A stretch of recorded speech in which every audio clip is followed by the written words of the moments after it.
Amém? Forças renovadas. Caminhada foi boa. Quem emagreceu aí? Ninguém emagreceu? Então vamos marcar umas 2 por semana. Agora vai emagrecer. Vamos orar, vamos agradecer a Deus. Amado Deus, Pai querido, nós te glorificamos por esta manhã e que aqui podemos estar, ó Deus, em que tantos estão por aí neste dia lindo, ó Deus, em caminhos tortuosos, errantes, sem encontrar, ó Deus, o caminho da salvação, da verdade, a Tua palavra. Mas nós te glorificamos porque temos descoberto que vale mais um dia nos Teus atos que em outras partes 1000.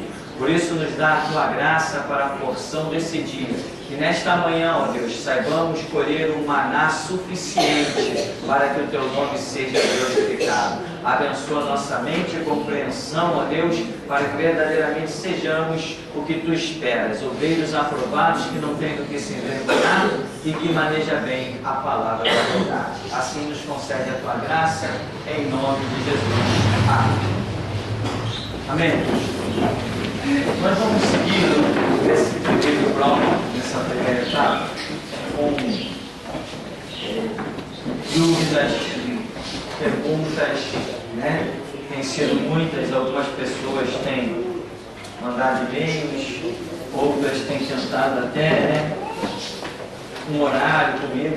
Esse é complicado, um horário, fica muito difícil nós pararmos um dia para darmos atenção a isso. Então nós aproveitamos este momento e estamos aí nesse período querendo responder, se pudermos responder as perguntas dos irmãos. Pudermos mesmo com entendimento, porque nós não somos detentores de toda a verdade. Existe verdade que Deus não quer usar ninguém para falar. Deus quer falar diretamente com cada um. Isso também é muito importante. Então, se nesta manhã nós tivermos alguma pergunta, você acene aí, nosso irmão lá está com o microfone, você pode fazer a sua pergunta e nós vamos procurar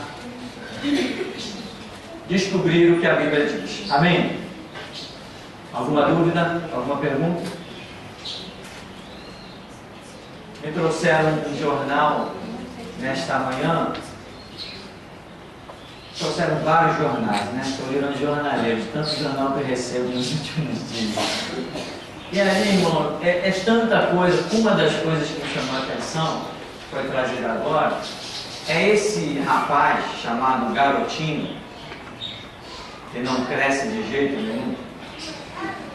O lance do marketing que ele alugou para colocar no telefone de todo mundo uma mensagem. Então liberou aquela mensagem 3 horas da manhã e agora tem gente entrando em processo contra ele porque ele acordou o Rio com 3 horas da manhã. Para quê? Para se justificar de acusações, para se defender candidatura, esse rolo político que existe aí. Tá, tudo isso aqui, todo esse assunto a gente esquece. A única coisa que me passa pela cabeça é o dinheiro que é investido. Muita gente ouve as coisas, mas não tem noção do capital que gira. Uma vez eu estava vendo uma reportagem a respeito desses telefonemas que ligue para cá e nós vamos, aquele papo, né? Vai ter um operador de telemarketing para te atender. Sim, tem. Mas quantos operadores de telemarketing você quer que atenda a sua ligação? Existe uma empresa que tem 5 pessoas lá que custa X para atender as ligações daquelas do telefone que aparece na televisão. Existe uma outra empresa que tem 50 operadores. Existe outra empresa que tem 500 operadores. Existem empresas que têm 1000 operadores aguardando a sua ligação. Quanto custa? A de 5 é o preço, a de 1000 é lucro. Mas isto se chama fortuna. E o camarada pega e divulga. Por quê? Porque dinheiro para eles não é problema. Esse mesmo aqui está sendo juntamente com sua esposa, acusado de desviar de cofres públicos 100 milhões de reais. Quem tem ideia do que são 100 milhões? Eu não tenho. Eu não tenho ideia do que são 100 milhões de reais. Eu não tenho ideia do que é isso. Eu imagino assim, um bocado de carreta cheia de notas de dinheiro. Entende, irmão? É uma coisa muito absurda. 100 milhões. Eu imagino uns vagões de trens lotados de cédulas de 50, coisa que você não gasta, nem que você queira gastar, você não tem como gastar, porque você não tem o que gastar. Então, essa gente se diz crente. E eu já tenho uma mensagem aí que diz assim: esses artistas e esses políticos deveriam ir lá viver a sua fama e a sua corrupção e deixar esse negócio de cristianismo para os pobres, né? Porque rico, quando entra, né? O camarada vem com essa mentalidade mercenária e entra para o Evangelho, só serve para vergonha e escândalo. É o que nós temos visto dia após dia. O Evangelho hoje está desacreditado. O Evangelho hoje passou a ser apenas mais uma religião, justamente por causa dessa raça de políticos e artistas que se meteram a dizer que são crentes, e pastores pilantras e mercenários que adoram ter um nome de fama dentro da sua igreja. Ah, a Gretchen congrega da minha igreja. Sim, na deles pode congregar, aqui não consegue nem sentar 5 minutos no banco, né? Ah, o deputado fulano é da minha igreja. Eles acham isso algum status. Então lá dentro da igreja deles tem o artista, tem o cantor, tem o deputado, tem todo mundo, só não tem Jesus. É o que acontece dentro das igrejas deles. Então, essa gente denegriu o Evangelho. Hoje, quando o camarada diz: qual a tua religião? Ah, esse aqui é crente. Qual a tua religião? Esse aqui é católico. Tua religião é espírita. Está vendo? Temos aqui passeata da intolerância religiosa. Aí vai lá: você é o quê? Eu sou do islamismo. Você é o quê? Eu sou budista. E você? Eu sou sextinuleiro. Você? Eu sou testemunha de Jeová. Você? Eu sou crente. Agora, antes, alguns anos atrás, quando se dizia sou crente, já se formava um padrão de respeito. Hoje em dia, quando se vai fazer alguma coisa que o camarada diz que é pastor, já tem gente que não quer mais fazer nada parcelado para pastor, porque pastor hoje tem a fama de pilantra. E eu lembro, quando eu me converti, há quase 25 anos atrás, quando o camarada chegava numa loja e dizia assim: eu sou pastor, o camarada entregava a loja para ele. Porque sabia que o pastor tinha vergonha na cara, tinha dignidade, porque chegar naquele cargo era de suor, não era para qualquer um. Hoje, qualquer palhaço é pastor. Fez um semináriozinho desses vagabundos que não ensinam nada, e aparece outro ladrão e consagra ele. Vou te consagrar, só se for discípulo do diabo, porque homens não consagram homens.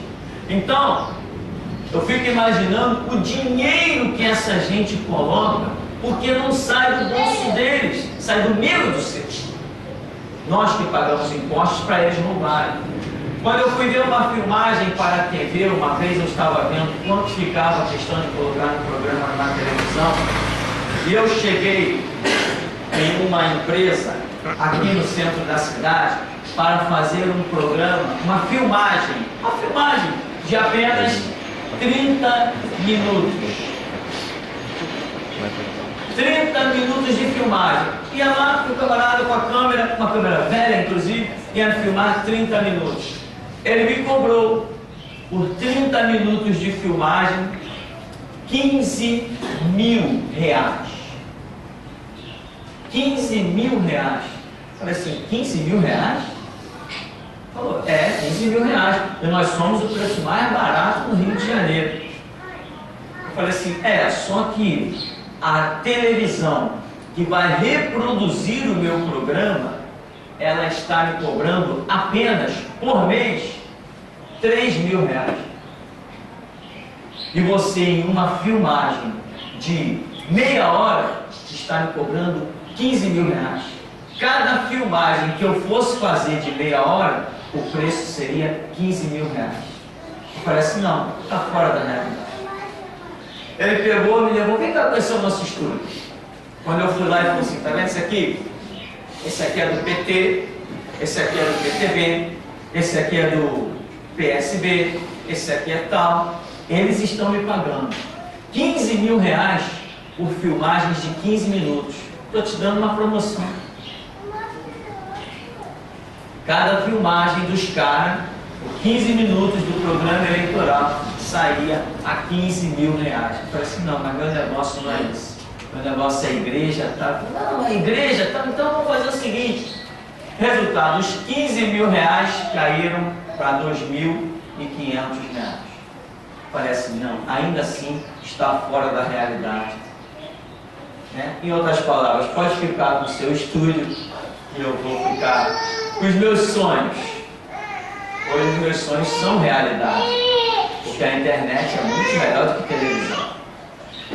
Mas por que um camarada chega e paga 15 mil reais por 15 minutos, ou seja, R$1.000 por minuto de filmagem? Por quê? Irmão, esse dinheiro sai do bolso deles? Esse dinheiro mexe no orçamento deles? Nós vivemos num país onde não tem jeito, você queira ou não, você está sustentando ladrões e corruptos. Não adianta, eu não está assim, você está sustentando ladrões e corruptos. Viu aquela tal de Georgina que saiu da cadeia agora? A mulher roubou quanto? 1.600.000. Uma coisa assim, não sei quem, 600 mil, uma fortuna.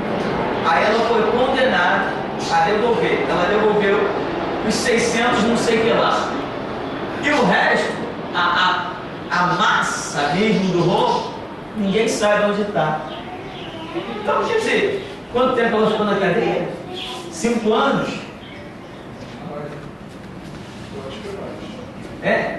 Me fugiu a memória agora o número exato. Mas o que ela ficou na cadeia, para sair com essa fortuna, irmão, ela ficaria de novo mais um bom tempo. Então, o que eu estou vendo? Não quero, nesse ministério, nós não temos a ilusão de achar que o deputado é crente, que o artista é crente, que o cantor é crente. Nesse ministério nós não temos essa visão. Popstar para nós é Jesus. Se nós quisermos nos emocionar com um representante, é Jesus. Jesus é o popstar, é milhões de louvores feitos para Ele, são milhões de joelhos que se dobram para Ele, é o nome dele que é exaltado acima de todo nome. Nós não temos nenhuma visão emocional de achar, poxa lá, aquele cara, estrela popstar, se converteu. Hoje nós estamos vendo um monte de lixo aí, né? Me ajuda, tinha um que cantava aí em castelhano, os adolescentes conhecem bem. Ninguém lembra aquele? Cris Duran, evangélico. Aonde que esse cara é evangélico? Aonde? Continua gravando aí com todo mundo. Teve uma agora que saiu no jornal da Assembleia de Deus. Gravou Cláudia Leite. Você não sabe quem é Cláudia Leite? Cláudia Leite fez participação especial no CD de uma cantora evangélica. Se ela fosse evangélica, não teria chamado a Cláudia Leite.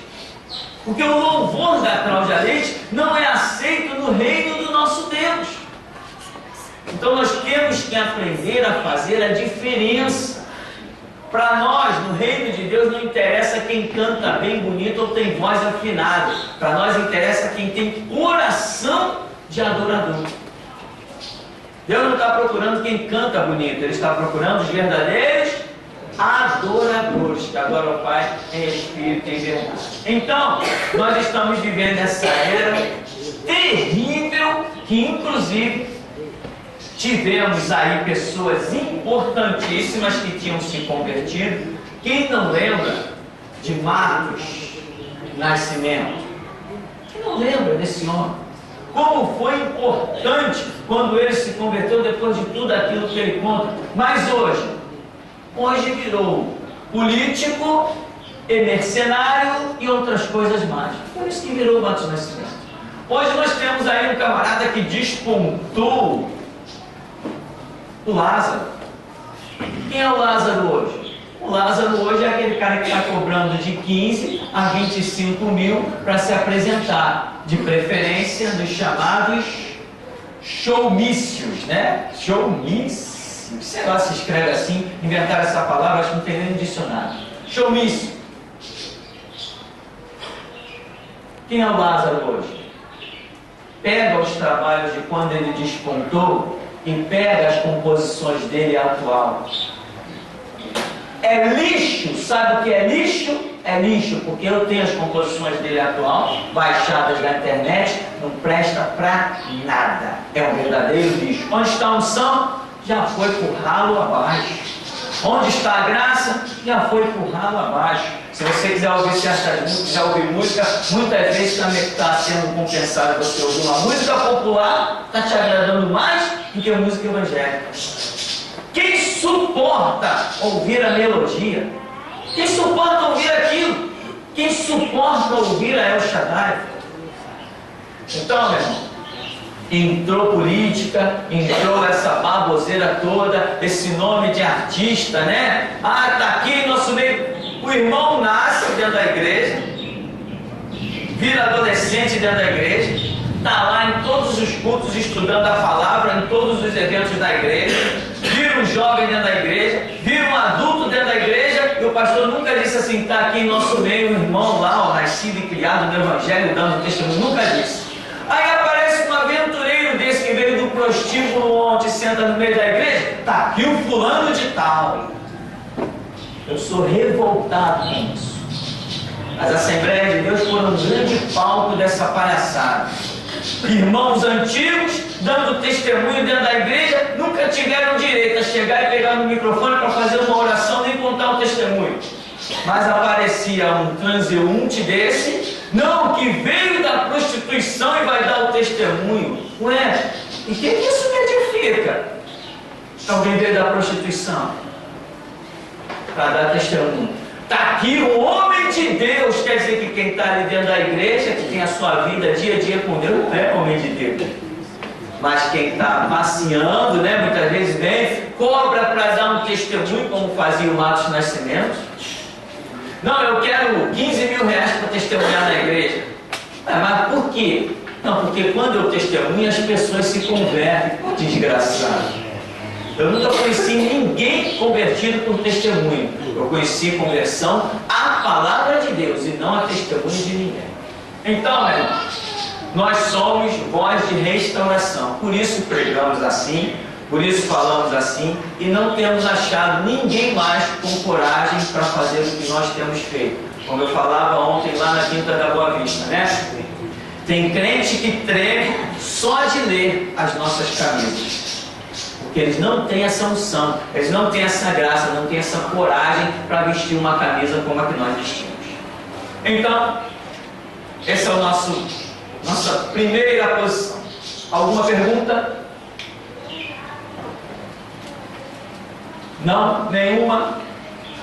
Bem, se não tem perguntas, eu vou seguir com o assunto. Hoje foi o dia de eu esquecer caneta, papel, esqueci tudo. Dá um pulinho lá na mesa do estúdio, tem um papelzinho pequenininho com uma canetinha prateada que eu escrevi lá, não sei se está por aqui, está em algum canto aí, eu preciso dele. Preciso dele, porque a memória já não é mais de 16 anos, já estou com 20, né, irmão? Eu esqueci. Então a memória já não é mais a mesma, né? Não lembro nem qual era o tema. Ah, sim.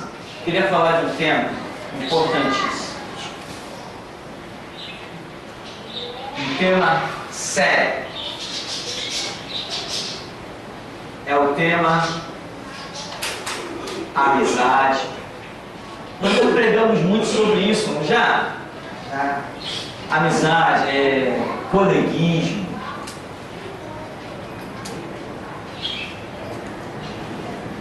Por exemplo, Paulo, em 1 Coríntios 15, 33, não está errado a memória aqui, não está falando.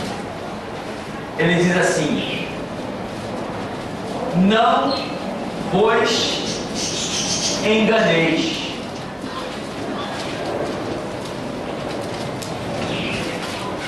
As más conversações corrompem os bons costumes. Irmãos, tem uma coisa que eu gosto de ver nesse ministério, uma coisa que eu acho interessante, é união, é comunhão. Eu entendo que Jesus Cristo veio edificar uma grande família, mas muitas vezes nós vemos o próprio Cristo rejeitar pessoas que antes ele tinha chamado como família. Ele falou: a minha família são aqueles que fazem a vontade do meu Pai que está no céu. Então, se alguém não faz a vontade do Pai, não é família. Pode até estar dentro da igreja, e isso é restauração. Outros não conseguem dizer o que eu digo, mas amizade, eu vou intitular isso aqui também, vou botar essa palavra pesada aqui, quedas. Irmãos,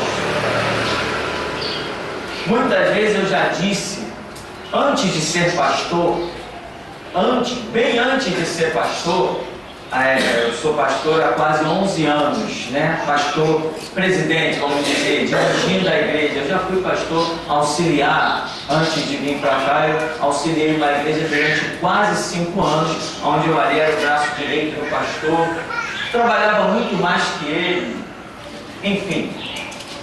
E eu dizia sempre, até antes disso, de ser também um pastor auxiliar, eu dizia para as pessoas o seguinte: não, conhecer o Evangelho para mim exigiu renúncia, exigiu estrada, exigiu história. Eu tive que deixar um couro na estrada para saber quem era Jesus. Exigiu o meu sacrifício. E eu não vou transformar nem o sacrifício de Cristo, nem o meu próprio em vão.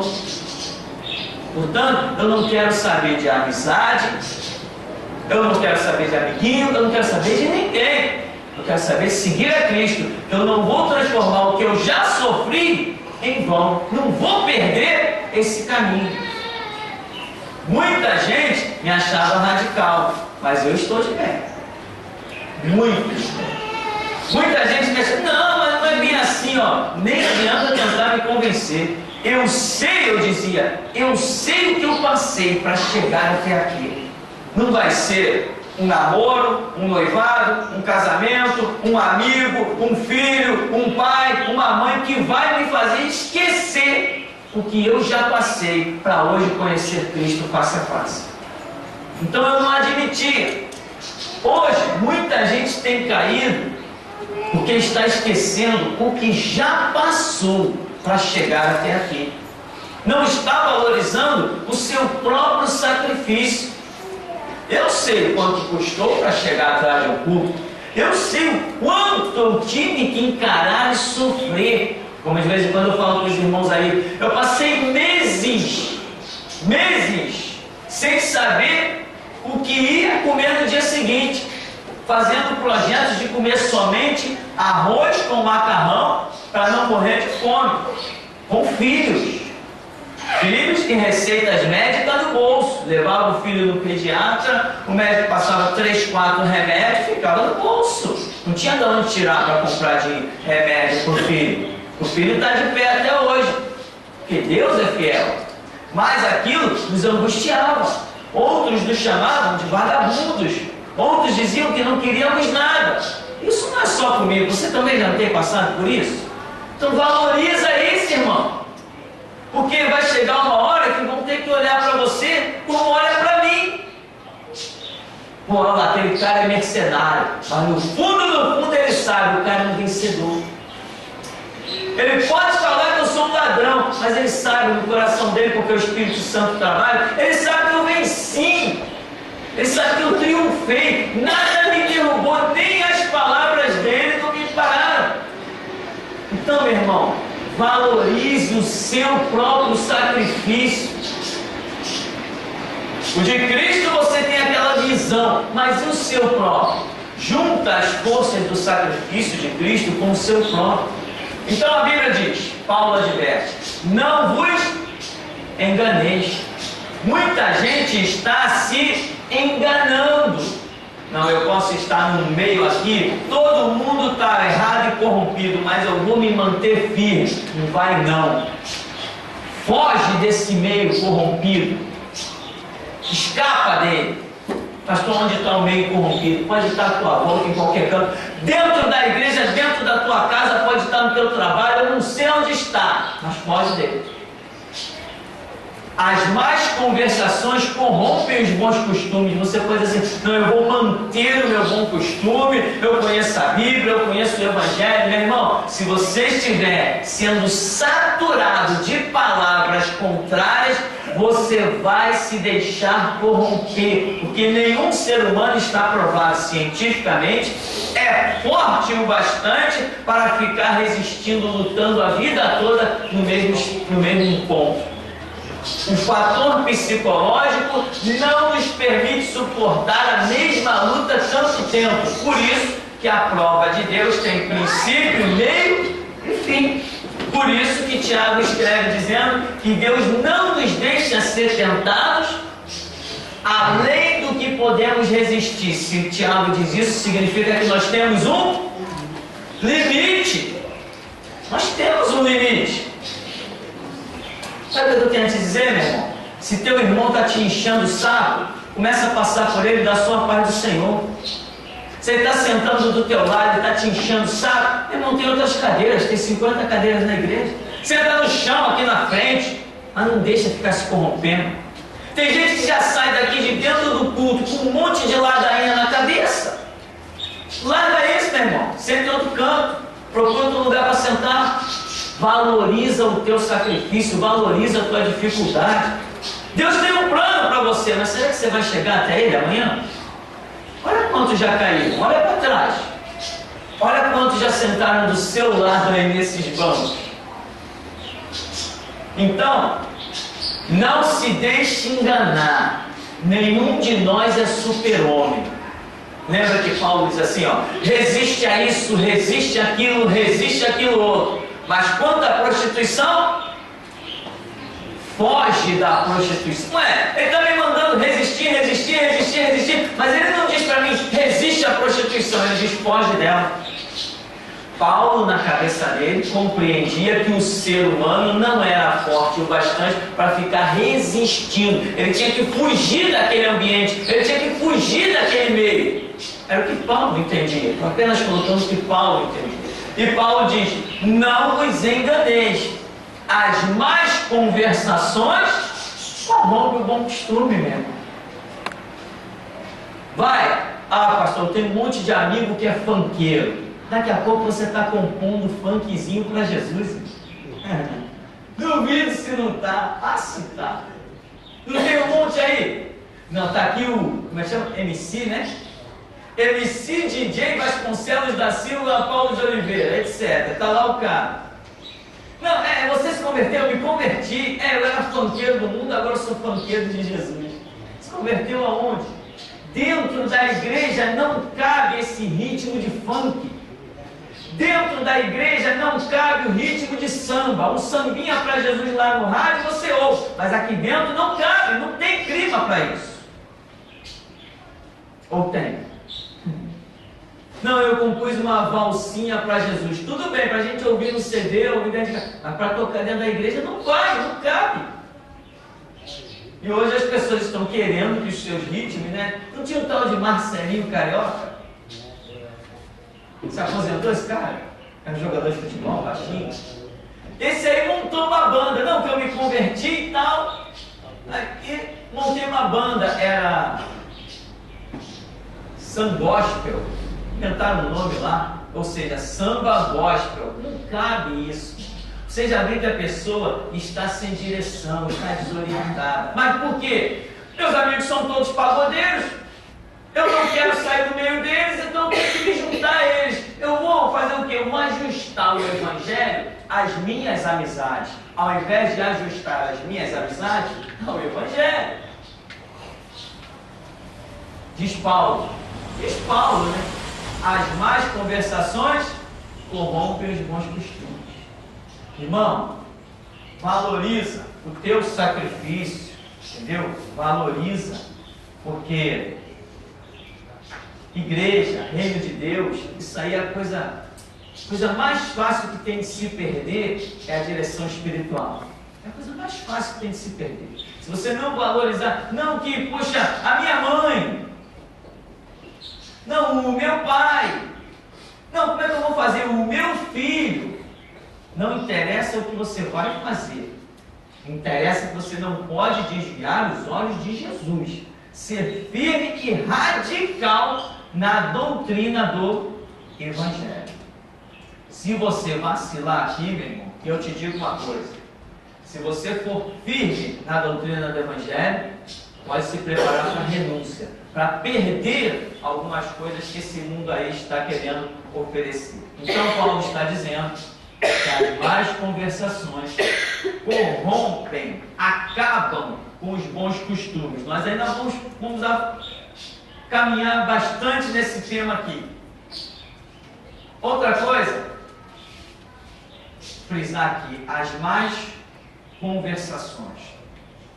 Não adianta, como a gente muitas vezes escuta, não, poxa, meus colegas, ou sei lá quem, falam um monte de besteira, mas eu não participo da conversa deles, não. Mas você está ouvindo um dia, uma semana, um mês, tal, e vai ouvindo. Irmão, o seu bom costume vai ser corrompido. Não se ache um super-homem. Entenda que você tem que ser uma pessoa desejosa de buscar a Deus, como a Bíblia diz, buscar-me-eis e me achareis. Mas não ache que você é um super-homem. Não ache que você pode andar no meio das brasas e que não vai ser queimado. Não é bem por aí. Deus livra quando entende as suas intenções, quando entende que você já foi avisado, entende?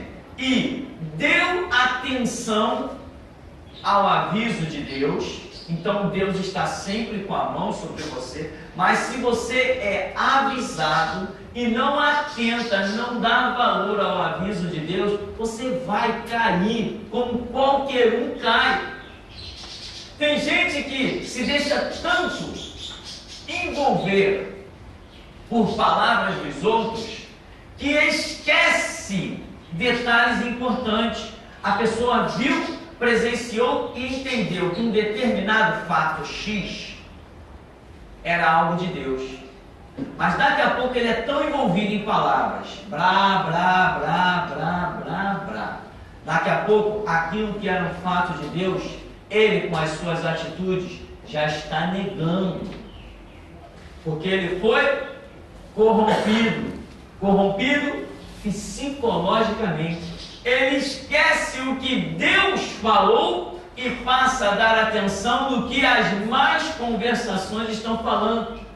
Lembra que saiu uma música que quando saiu todo mundo achava essa música ridícula? Eu trabalhava numa cooperativa de táxi na área do escritório e saiu uma música que dizia assim: os mamonas assassinos foram brincar com Deus. Todo mundo dizia assim: caramba, essa música é tão bonita, mas esse negócio de dizer que foram brincar com Deus ficou tão horrível.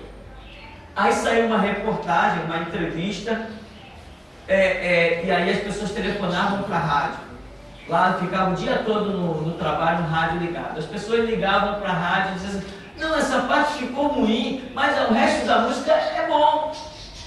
Então, resultado, dentro de um mês, já estava todo mundo cantando numa boa, dizendo que eles foram brincar com Deus, ninguém achava mais nada estranho. Por quê? Porque a música tocava de manhã, de tarde e de noite, 10 vezes por dia.